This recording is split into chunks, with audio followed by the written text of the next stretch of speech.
आज हम आपको सुनाएंगे मौनी अमावस्या की पौराणिक कथा। मौनी अमावस्या की पौराणिक कथा के अनुसार दोस्तों, कांचीपुर में देव स्वामी का एक ब्राह्मण परिवार रहता था। उसकी पत्नी का नाम धनवती था। दोनों के 7 बेटे थे और एक बेटी थी जिसका नाम गुणवती था। गुणवती जब बड़ी हुई तो उसके पिता ने सबसे छोटे बेटे को उसकी कुंडली दी और ज्योतिष के पास भेजा ताकि उसके विवाह के लिए लड़का देखा जाए। ज्योतिषी ने बताया कि गुणवती विवाह के बाद विधवा हो जाएगी। यह जानकर उसके पिता देव स्वामी और माता धनवती बहुत दुखी हो गए। उस ज्योतिषाचार्य ने बताया बचने का एक उपाय। उन्होंने कहा कि सिंगल द्वीप में सोमा धोबिन रहती है जो बहुत ही पतिव्रता है। यदि सोमा धोबिन तुम्हारे घर आकर पूजा करे और अपना अर्जित पुण्य दान कर दे तो गुणवती का सुहाग बच जाएगा और वह दोष मिट जाएगा। यह जानकर देव स्वामी ने अपनी बेटी गुणवती को सबसे छोटे बेटे के साथ सोमा धोबिन के घर सिंगल द्वीप भेजा। दोनों भाई और बहन घर से निकलकर सोमा के घर की ओर चल दिए।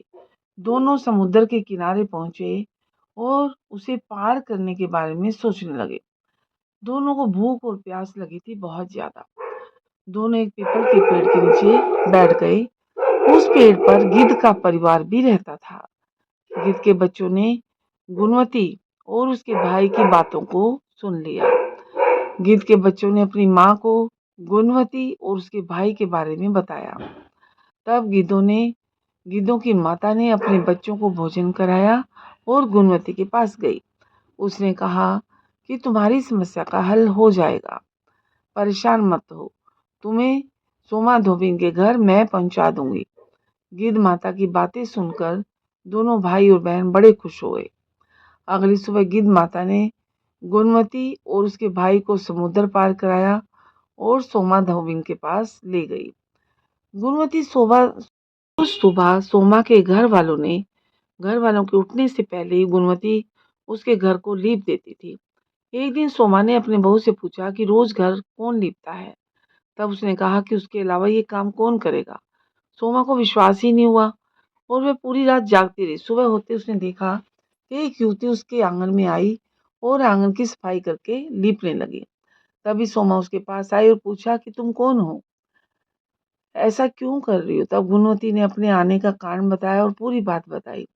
इस पर सोमा ने कहा कि तुम्हारे पति की रक्षा के लिए मैं तुम्हारे साथ चलूंगी। एक दिन सोमा गुणवती के घर गई। उस दिन गुणवती का विवाह हुआ। ज्योतिषाचार्य के बताए अनुसार विवाह होते ही गुणवती के पति की मृत्यु हो गई। तब सोमा ने पूजा पाठ किया और अपने पुण्य को गुणवती को दान कर दिया। इस उपाय से गुणवती का पति जीवित हो गया। उधर सोमा के पति और बेटे की मृत्यु हो गई। जब तक सोमा घर पहुंची तब तक उसके पति और बेटे के शव को रखा गया था। रास्ते में सोमा ने एक जगह पर रुककर पीपल के पेड़ के नीचे श्री हरि भगवान विष्णु की पूजा की थी और 108 बार उस पेड़ की परिक्रमा की थी।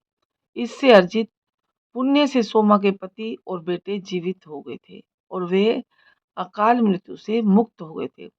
जो भी व्यक्ति विधि विधान से मौनी अमावस्या का व्रत करता है उसे भगवान विष्णु की कृपा प्राप्त होती है और उसके जीवन में सुख और समृद्धि आती है। इस प्रकार जो भी निष्काम भाव से व्रत रखता है, पूजा करता है, उसकी सभी इच्छाएं पूर्ण होती है और उसके जीवन में जो भी विघ्न बाधाएं होती हैं वो सब भगवान श्री हरि विष्णु सब विघ्न बाधाओं को दूर करते हैं। इस प्रकार आप निष्काम भाव से अमावस्या का व्रत रख के मौनी अमावस्या का और कथा विधि विधान से करिए। जैसे भगवान ने उसकी सुनी ऐसे ही सबकी सुने, ऐसे उसका भला किया ऐसे सबका भला करे। कथा सुनने वालों का भी भला हो और कथा करने वालों का भी भला हो। मौनी अमावस्या पर अगर आप व्रत रखते हैं तो व्रत में इस दिन मांस, मदिरा और प्याज लहसुन खाने से बचना चाहिए। इस खास दिन पर किसी से विवाद भी ना करें और ना लड़ाई झगड़ा चुगली निंदा कुछ ना। इस दिन किसी से झूठ भी नहीं बोलना चाहिए और मौनी अमावस्या के दिन सात्विक भोजन करना चाहिए। दोस्तों, आपसे एक बात कहना चाहूँगी, अगर आपको ये वीडियो अच्छी लगे तो लाइक कीजिए, ज़्यादा से ज़्यादा लोगों को शेयर कीजिए और अगर आप चैनल पर नए हैं तो सब्सक्राइब करना ना भूलें, ऐसी ही और नई-नई जानकारी और कहानियों के लिए। धन्यवाद। तो अब दूसरा, वीडियो को पूरी अंत तक देखिए, आधी-अधूरी मत देखिए, क्योंकि बीच-बीच में हम वीडियो में कुछ उपाय और टोटके बताते हैं, जो भी कि आप मिस कर जाएँगे अगर आप स्किप करके देखेंगे तो। अगला सुनिए, अमावस्या के दिन कौन-सा टोटका करना चाहिए? अमावस्या के दिन घी के दीपक में केसर और लौंग के 2 दाने डालकर जलाने से माता लक्ष्मी को प्रसन्न करने और आर्थिक तंगी दूर करने में मदद मिलती है। तो अपनी आर्थिक स्थिति को मजबूत करने के लिए इस दिन 108 बार तुलसी की माला से गायत्री मंत्र का जाप करें और शाम के वक्त तिल के तेल का दीपक पीपल के पेड़ के नीचे जरूर जलाएं और परिक्रमा भी करें। तो ये थे आज की कथा और उपाय।